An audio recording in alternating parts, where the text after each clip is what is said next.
आप सभी का फ्यूचर मेकर इंस्टीट्यूट में। तो आइए हम बने रहते हैं हमारे स्टाफिंग के सेकंड पार्ट के साथ में। और जहां तक हमने पढ़ा था उसमें हमने स्टाफिंग के डेफिनेशंस और उसके मीनिंग के बारे में हमने समझा था। आइए अब हम बात करते हैं स्टाफिंग के प्रोसेस के बारे में। जैसा कि मैंने आप सभी को पहले बताया था बच्चों कि स्टाफिंग एक प्रोसेस होता है जिसमें स्टेप बाय स्टेप एम्प्लॉइज को चूज किया जाता है। तो आइए हम उसके स्टेप के पहले स्टेप्स को पढ़ने जाते हैं। तो स्टाफिंग में सबसे पहले आपको ये पता होना चाहिए कि आपको आपकी कंपनी के अंदर रियल में ही स्टाफ की या एम्प्लॉइज की जरूरत है भी या नहीं है। हम पहले इसको एनालाइज करेंगे। हमें यहाँ पर सारा काम ऑप्टिमम यूटिलाइजेशन ऑफ रिसोर्सेज के थ्रू करना है। समझ में आया ना आपको? जैसे कि मैंने बताया ना, हर चीज का प्रॉपर यूटिलाइजेशन होना चाहिए, मतलब वेस्टेज कम से कम होना चाहिए। तो अगर हम स्टाफिंग के थ्रू हमारे एम्प्लॉइज को हम चूज करने जा रहे हैं तो सबसे पहले हमें ये देखना होगा कि हमारी कंपनी में कितने एम्प्लॉइज की और किस प्रकार के एम्प्लॉइज की नीड है भी या नहीं भी है। अब नीड नहीं होती है फिर भी हम एम्प्लॉइज सेलेक्ट कर रहे हैं, जॉब दे रहे हैं, तो नुकसान कंपनी को है क्योंकि उसमें लेबर कॉस्टिंग बढ़ जाएगा, ऑप्टिमम यूटिलाइजेशन ऑफ रिसोर्सेज नहीं हो पाएगा, कंपनी लॉस में चली जाएगी। और अगर मान लो हमारे पास में एम्प्लॉय की नीड कम है, हमारे पास में एम्प्लॉइज की जो नीड है वो बहुत कम है, तो हम ज्यादा एम्प्लॉइज लेंगे तो भी कोई मतलब वाली बात नहीं है, या फिर जितनी जरूरत है उससे भी कम एम्प्लॉइज हमारे पास कर रहे हैं तब भी नुकसान है। इसीलिए स्टाफिंग के प्रोसेस में सबसे पहला प्रोसेस होता है एनालाइज करने का, कि हमें पहले स्टाफिंग के आगे प्रोसेस को बढ़ाने से पहले एनालाइज कर लेना चाहिए। जैसे कि आइए हम इसमें यहाँ पर पढ़ के समझते हैं कि स्टाफिंग के प्रोसेस का पहला क्या है। तो estimating the man power requirement. Man power से मतलब क्या है? ह्यूमन रिसोर्सेज के मतलब है कि हमें कितनी रिक्वायरमेंट हो सकती है एक डिपार्टमेंट के अंदर, उसका एस्टिमेटिंग लगाना, मतलब अनुमान लगाना, उसी को हम कहते हैं estimating the man power requirement. Requirement मतलब आप जानते हैं सब जरूरत, कि हमें एक अनुमान लगाना है कि हमारे पास में एम्प्लॉइज की कमी या रिक्वायरमेंट है कि नहीं है। तो इसमें स्टाफिंग प्रोसेस बिगिन, स्टाफिंग का जो प्रोसेस है वो स्टार्ट होता है एस्टिमेटिंग लगाने से, अनुमान लगाने से। किसका अनुमान लगाने से? मैन पावर, ह्यूमन रिसोर्सेज का अनुमान लगाने से कि उसके में रिक्वायरमेंट है कि नहीं है, which means finding out the number and types of the employ need by an organisation. ये पता लगाना, फाइंडिंग मतलब ये पता लगाना, कितने, नंबर मतलब कितनी क्वांटिटीज में, एंड टाइप मतलब किस किस प्रकार के, जैसे कि production manager, sales manager, labour, technical labour, किस प्रकार के लोगों की हमें यहाँ पर जरूरत होने वाली है, need by an organisation in near future, कि भविष्य में एक कंपनी को कितने यहाँ पर एम्प्लॉइज की नीड है, उसको बोल रहे हैं number of employees, and types of the employees मतलब किन प्रकार के, जैसे कि प्रोडक्शन मैनेजर चाहिए, सेल्स मैनेजर चाहिए। तो ये चीज पता लगाने के लिए कि हमें भविष्य में एक ऑर्गेनाइजेशन को कितनी जरूरत पड़ने वाली है, उसके लिए हमने यहाँ पर एस्टिमेटिंग पावर को कंपनी ने दो स्टेप्स में डिवाइड किया हुआ है। दो स्टेप मतलब यहाँ पर एक है workload analysis. What is the meaning of workload analysis, sir? So it would enable an assessment of number and types of human resources necessary for the performance of various jobs for the accomplishing of organization goal. यहाँ पर workload analysis का मतलब ये होता है कि हमें ये पता लगाना है कि कितने और कितने प्रकार के ह्यूमन रिसोर्सेज की जरूरत होगी एक काम को करने के लिए, या एक for the performance of various job, कि कितने कितने काम के लिए कितने कितने लोगों की हमें जरूरत पड़ सकती है जिससे कंपनी के गोल को पूरा किया जा सके, उसे वर्कलोड एनालिसिस कहते हैं। मतलब जैसे कि एक कंपनी ऑर्गेनाइज हो रही है तो कंपनी का जो भी टारगेट अचीव करना है उस टारगेट को हम किस किस तरीके से अचीव कर सकते हैं, और उनके लिए हमें किन किन बंदों की जरूरत पड़ेगी जिससे हम हमारे टारगेट को हम अचीव कर सकते हैं। तो इस प्रोसेस को वर्कलोड एनालिसिस कहा जाता है। लास्ट है वर्कफोर्स एनालिसिस। वर्कफोर्स एनालिसिस मतलब इसमें यह होता है बच्चों कि workforce analysis reveals the number and type of availability. हमारे पास में प्रेजेंट टाइम में कितने एम्प्लॉइज ऑलरेडी हैं जो हमारे काम को कर रहे हैं। This exercise reveals whether we are understaffed और ओवरस्टाफ्ड और ऑप्टिमम स्टाफ। इस वर्कफोर्स एनालिसिस से हमें ये पता लगता है कि प्रेजेंट टाइम में हमारे पास में एम्प्लॉइज कम है, बहुत ज्यादा है जरूरत से, या बिल्कुल सटीक है, मतलब जितना जरूरत है उतना ही हमारे पास में है, ये बताता है हमें वर्कफोर्स एनालिसिस। क्योंकि वर्कफोर्स एनालिसिस हमें करंट सिचुएशन बताता है एक ऑर्गेनाइजेशन की, कि करंट सिचुएशन में किसी भी कंपनी के अंदर कितने एम्प्लॉइज काम कर रहे हैं, और इससे हमें ये पता लग जाता है कि जितने एम्प्लॉइज अभी हमारे पास काम कर रहे हैं वो सफिशिएंट है कि नहीं है। अगर सफिशिएंट है तो वो ऑप्टिमम स्टाफ कहलाता है, और अगर जितनी जरूरत है उससे ज्यादा है तो उसको ओवर स्टाफ बोलते हैं, और जितनी जरूरत है उससे बहुत कम है तो उसे अंडर स्टाफ कहते हैं। तो आई होप आपको ये मेरा छोटा सा कॉन्सेप्ट समझ में आया होगा, जिसके अंदर मैंने वर्कलोड और वर्क फोर्स के बारे में बताया। मैं एक बार और आपको एक्सप्लेन कर देता हूँ वर्कलोड के बारे में। वर्कलोड का मतलब होता है कि यह हमें ये एनालाइज करवाता है कि number and types of human resources कितने, मतलब कितने लोगों की और किस प्रकार के लोगों की हमें अलग अलग जॉब पर परफॉर्मेंस करने के लिए नीड होगी, जिससे हम हमारी कंपनी के ऑर्गेनाइजेशन के गोल को अचीव कर सकते हैं। उसे वर्कलोड एनालिसिस कहते हैं। जैसे कि मान लो कंपनी ने एक ब्रिज बनाने का कॉन्ट्रैक्ट लिया है। अब ब्रिज बनाने के लिए कितने टेक्नीशियंस चाहिए, कितने जेसीबी चलाने वाले चाहिए, प्रोजेक्ट मैनेजर कितने चाहिए होंगे, तो ये सब हमें एनालाइज लगाना, इसी को हम कहते हैं, क्योंकि ये कंपनी का टारगेट है कि एक पर्टिकुलर ब्रिज बना के देना है, तो ये ऑर्गेनाइजेशन गोल हो गया। अब उस गोल को अचीव करने के लिए अलग अलग लेवल पर किन किन लोगों की हमें जरूरत पड़ने वाली है, ये हमें बताता है वर्कलोड एनालिसिस। लास्ट वर्कफोर्स मतलब प्रेजेंट टाइम में उस ब्रिज के ऊपर कितने काम कर रहे हैं लोग। अब उसमें ये देखना वर्कफोर्स के अंदर जो लोग प्रेजेंट टाइम में अभी काम कर रहे हैं वो क्या सफिशिएंट है, या बहुत ज्यादा है, या बहुत कम है, या बिल्कुल सफिशिएंट है। तो बिल्कुल सफिशिएंट मतलब वो है हो गया ऑप्टिमम स्टाफ, और बहुत कम है तो वो अंडर स्टाफ, और बहुत ज्यादा है तो वो ओवर स्टाफ है। तो ये हमें वर्कफोर्स एनालिसिस बताता है। जब हमें हमारे इस प्रोसेस के थ्रू पता लग जाता है कि हम अंडर स्टाफ्ड है, ओवर स्टाफ्ड हैं, तो उसके बाद में चलता है कंपैरिजन किन चीजों के बीच में, कि हमें कितने लोग चाहिए, हमारे पास में कितने लोग हैं। इससे क्या होता है, हमें एक तो नंबर ऑफ एम्प्लॉइज के बारे में पता लग जाएगा कि हमें कितने एम्प्लॉइज की जरूरत है, और दूसरा में ये भी पता लग जाएगा कि हमें किन किन प्रकार के लोगों की जरूरत है, ताकि हम स्टेप 2 जो प्रोसेस है हमारे स्टाफिंग का उस तक बढ़ सके। तो आइए आगे देखते हैं। हाँ, तो आइए हम इसको जो है कंपेयर के साथ में, जो हमारा स्टाफिंग का फर्स्ट प्रोसेस था उसको कंपेयर के साथ में पूरा करते हैं, और नेक्स्ट प्रोसेस रिक्रूटमेंट में चलेंगे।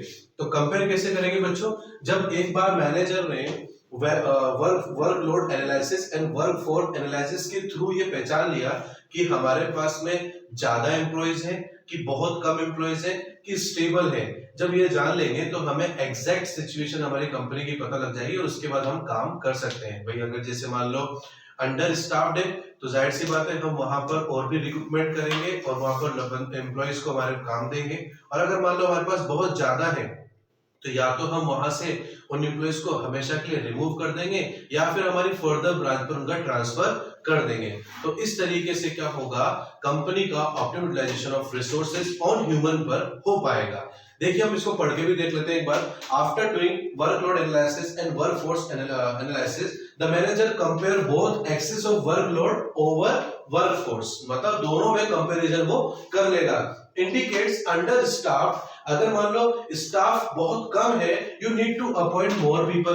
तो अगर अंडर स्टाफ है तो आप ज्यादा लोग अपॉइंट करने की आपको जरूरत है। और अगर जैसे एक्सेस मतलब ज्यादा वर्कफोर्स है आपके पास में, यहाँ था अंडर स्टाफ, ठीक है, और अगर आपके पास ज्यादा वर्कफोर्स है तो ये बताता है कि आपको स्टाफ में जरूरत है उनको वहां से हटाने की, मतलब उनको परमानेंटली वहां से जॉब से हटा दो या तो आप, या फिर अगर आपके पास में फर्दर कोई ब्रांच है और वहां पर नीड है तो वहां पर आप उनको ट्रांसफर कर सकते हो। तो इस तरीके से स्टाफिंग का पहला प्रोसेस आप कंपनी में इस तरीके से करेंगे। तो ये स्टाफिंग का पहला प्रोसेस था। आइए हम सेकंड प्रोसेस रिक्रूटमेंट की तरफ चलते हैं।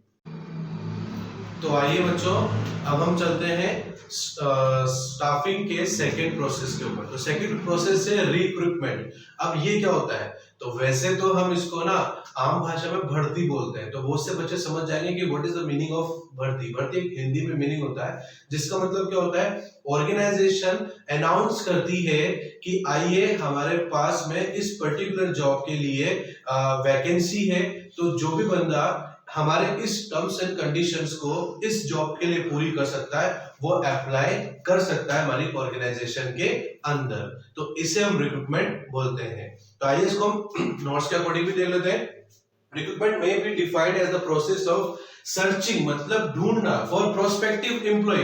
प्रोस्पेक्टिव एम्प्लॉय मतलब क्या हो, अभी मैंने यहाँ पर ये बात बोली थी आप लोगों से कि हमारे पास में इस जॉब के लिए ये टर्म्स एंड कंडीशन है और जो बंदा उस टर्म्स एंड कंडीशन को पूरी कर सकता है वो अप्लाई कर सकता है। मतलब हमें वो प्रोस्पेक्टिव बंदा चाहिए जिस काम के लिए हमें वो बंदा चाहिए। जैसे कि मान लो अगर मुझे प्रोडक्शन मैनेजर चाहिए तो मुझे एक ऐसा प्रोस्पेक्टिव एम्प्लॉय चाहिए जिसने एमबीए अपना प्रोडक्शन के अंदर कर रखा हो। तो मैंने यहाँ पर रिक्रूटमेंट के थ्रू ये बता दिया कि मेरे पास में प्रोडक्शन मैनेजर की वैकेंसी खाली है, तो जो भी बंदा, जिस बंदे ने एमबीए प्रोडक्शन में कर रखा है वो अप्लाई कर सकता है। इसलिए यहाँ पर प्रोस्पेक्टिव एम्प्लॉय का है क्योंकि मैंने पहले ही अपने उसमें दर्शा दिया है या अपने नोटिस में बता दिया कि मुझे किस प्रकार का बंदा चाहिए। ठीक है, आगे देखते हैं स्टिमुलेटिंग देम टू अप्लाई, और मैं उसको यहाँ पर स्टिमुलेटिंग करूंगा कि वो अप्लाई करे उस जॉब के लिए ऑर्गेनाइजेशन के अंदर, तो उसे हम क्या बोलेंगे, रिक्रूटमेंट बोलेंगे। मैं एक बार समझा देता हूँ। रिक्रूटमेंट एक प्रोसेस होता है जिसमें हमें एक बंदा चूज करना होता है जिस प्रकार के बंदे की हमें नीड है। एग्जांपल के तौर पे मेरे को प्रोडक्शन मैनेजर की जरूरत है, तो मैं एक ऐसा प्रोस्पेक्टिव बंदा ढूंढूंगा जिसने एमबीए प्रोडक्शन में कर रखा होगा।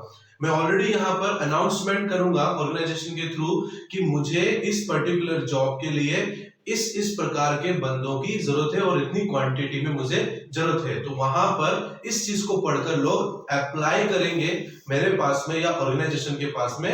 फिर उसके बाद में थर्ड प्रोसेस मेरा चालू होगा सिलेक्शन का। इसमें क्या होगा, जब मैंने अनाउंसमेंट किया रिक्रूटमेंट के थ्रू कि मुझे इन पर्टिकुलर पोस्ट के लिए बंदों की नीड है, तो यहाँ पर जो बंदे हैं वो मेरे पास में अप्लाई करेंगे। अब मेरे पास में यहाँ क्या होगा, बहुत सारे, क्योंकि मेरे को चाहिए सिर्फ 5 बंदे। सपोज मुझे मान लो 5 बंदे चाहिए, बट अप्लाई 50 ने कर दिया है मेरे पास में, तो मैं 50 को तो जॉब नहीं दे सकता। तो उन 50 में से बेस्ट 5 मैं यहाँ पर अपनी कंपनी के लिए चूज करूंगा। तो उस प्रोसेस को, थर्ड प्रोसेस को बोलते हैं सिलेक्शन। इसके लिए कंपनी क्या करती है, कुछ स्पेसिफिक टेस्ट और इंटरव्यू लेती है। जैसे कि आपने प्रिलिमिनरी एग्जाम्स के बारे में सुना होगा, एप्टीट्यूड टेस्ट के बारे में सुना होगा, इंट्रेंस टेस्ट के बारे में सुना होगा। तो इस प्रकार के टेस्ट यहाँ पर सिलेक्शन में करवाए जाते हैं। देन इंटरव्यू लिया जाता है, फिर अगर वो हमें हमारी कंपनी के लिए सुटेबल होता है तो हम उसको सेलेक्ट कर लेते हैं। तो ये हमारे स्टाफिंग का तीसरा प्रोसेस था। आइए हम चौथे प्रोसेस की तरफ चलते हैं। तो आइए कंटिन्यू करते हैं और फोर्थ प्रोसेस की तरफ चलते हैं, जो कि हमारा है प्लेसमेंट एंड ओरिएंटेशन। तो प्लेसमेंट एंड ओरिएंटेशन क्या होता है, तो प्लेसमेंट मतलब होता है कि जब कंपनी एक पर्टिकुलर एम्प्लॉय को अपने लिए या अपने पास में काम करने के लिए चूज कर लेती है, उसे कहते हैं प्लेसमेंट।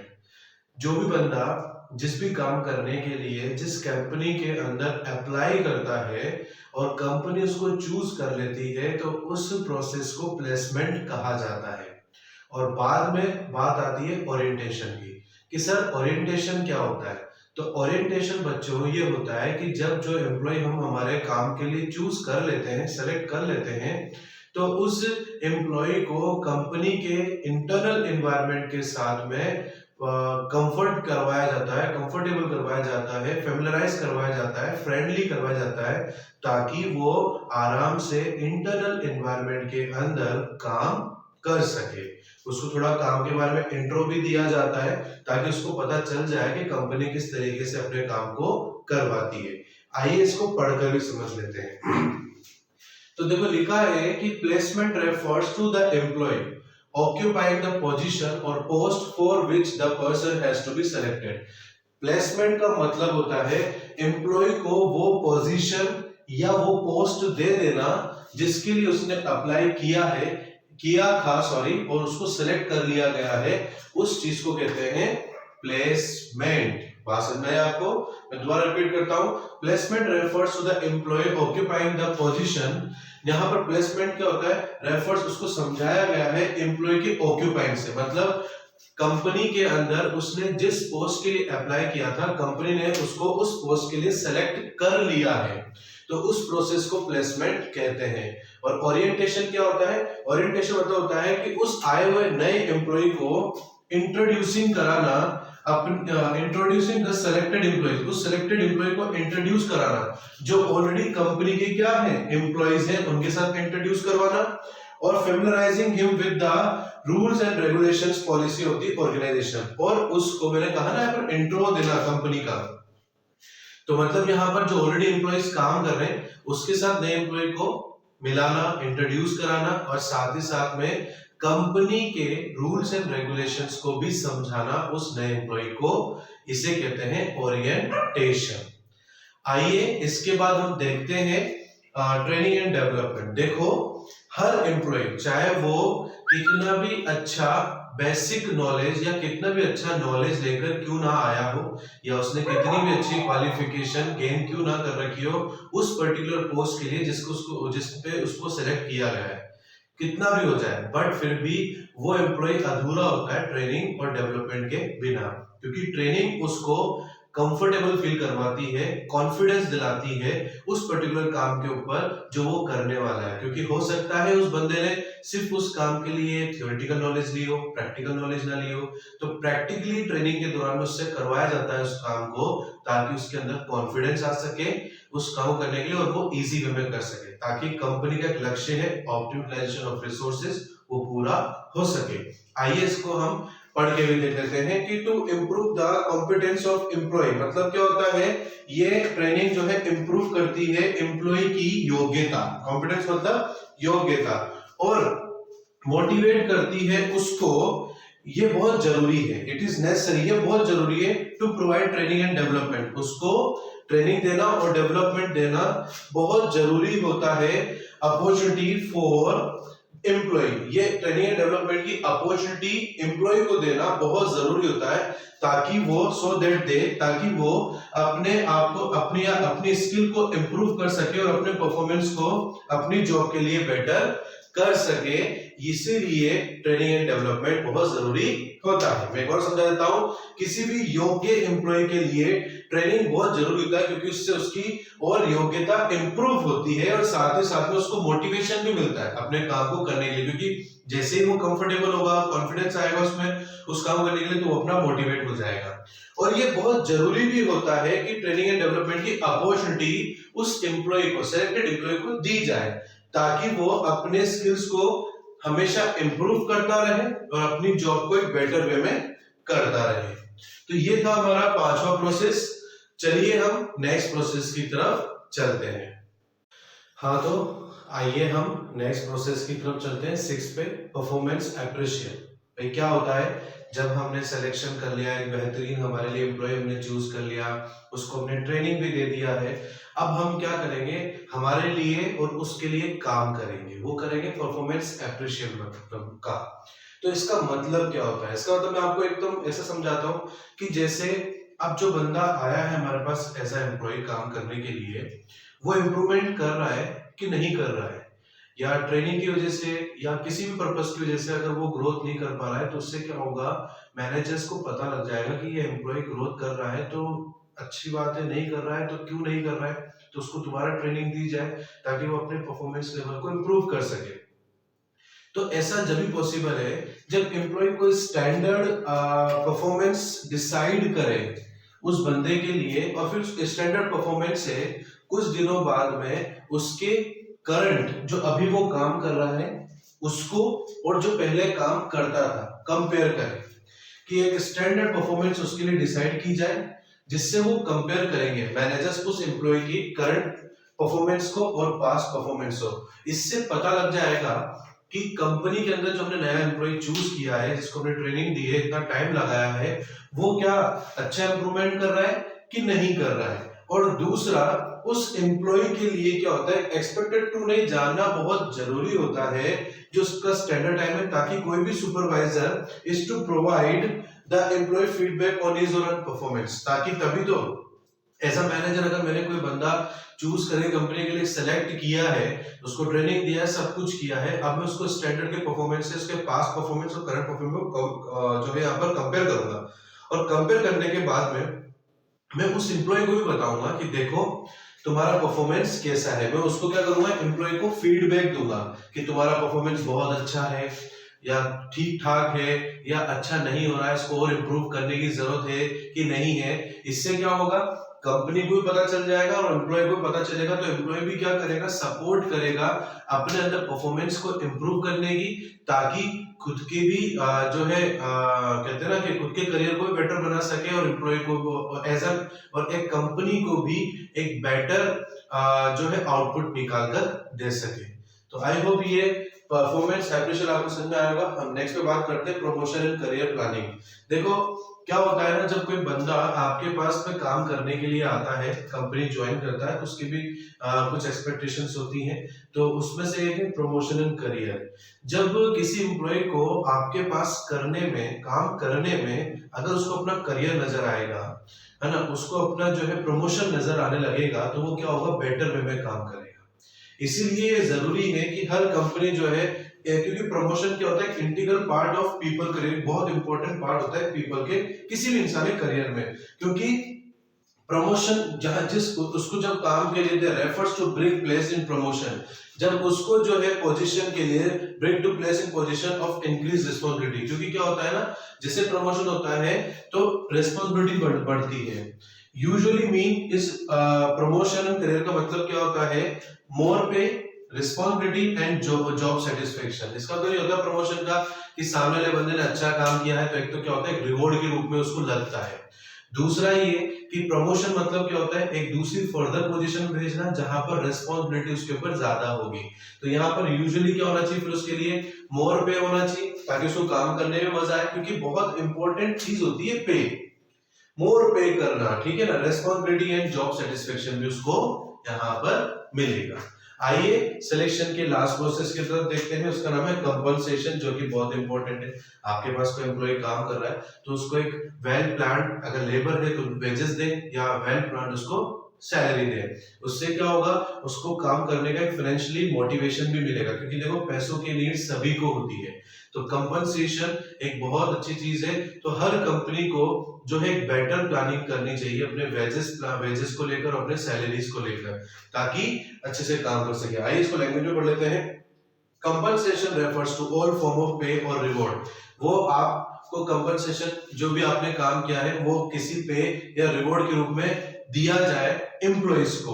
ऑल ऑर्गेनाइजेशन, सभी ऑर्गेनाइजेशन की को जरूरत है कि वो एक अच्छा सा वेज और सैलरी स्टैब्लिश करे, प्लान फॉर देयर एम्प्लॉइज। एक अच्छा सा जो है वेजेस के लिए या सैलरी के लिए प्लानिंग करे, जिससे वो एम्प्लॉइज को अपनी तरफ ज्यादा से ज्यादा अट्रैक्ट कर सके। क्योंकि देखो पैसा एक बहुत इंपॉर्टेंट चीज होता है। तो पैसा अगर हम हमारे अच्छे एम्प्लॉइज को, भाई आपको अच्छा एम्प्लॉय चाहिए तो आपको अच्छी सैलरी, अच्छा वेजेस आपको देना पड़ेगा, तभी तो आप अपनी तरफ अट्रैक्ट कर पाएंगे एम्प्लॉइज को। तो जब आप अच्छा सैलरी, अच्छा पैकेज और अच्छा कंपनसेशन दोगे तो उससे क्या होगा, जो है आपका एम्प्लॉय आपके पास बहुत अच्छे से काम करेगा। इसीलिए कहते हैं कि ऑर्गेनाइजेशन को जरूरत होती है एक अच्छी वेजेस और सैलरी प्लानिंग करने की। तो आई होप आपको ये जो सिलेक्शन का प्रोसेस था वो अच्छे समझ में आया होगा। फिर भी अगर आपको कोई डाउट रहता है तो प्लीज कमेंट बॉक्स में कमेंट कीजिएगा, मुझे अपनी मेल आईडी पर मेल करो। और अगर मेरी वीडियोस आपको पसंद आ रही है तो प्लीज शेयर करें, लाइक करें और सब्सक्राइब करें, और बने रहें फ्यूचर मेकर इंस्टीट्यूट के साथ में। ये हमारा सिलेक्शन का प्रोसेस था जो पूरा हो चुका है। नेक्स्ट फर्दर प्रोसेस, जो नेक्स्ट फर्दर है वो पार्ट 3 में आने वाला है, जो कि हम रिक्रूटमेंट इंटरनल एंड एक्सटर्नल के बारे में पढ़ने वाले हैं। तो बने रहिए फ्यूचर मेकर इंस्टीट्यूट के साथ में, और पार्ट 3 का वेट कीजिए, वो भी बहुत जल्दी जल्दी आ जाएगा। तब तक के लिए अच्छे से पढ़ाई करें, हार्ड वर्क करें और बने रहे फ्यूचर मेकर इंस्टीट्यूट के साथ। Thank you.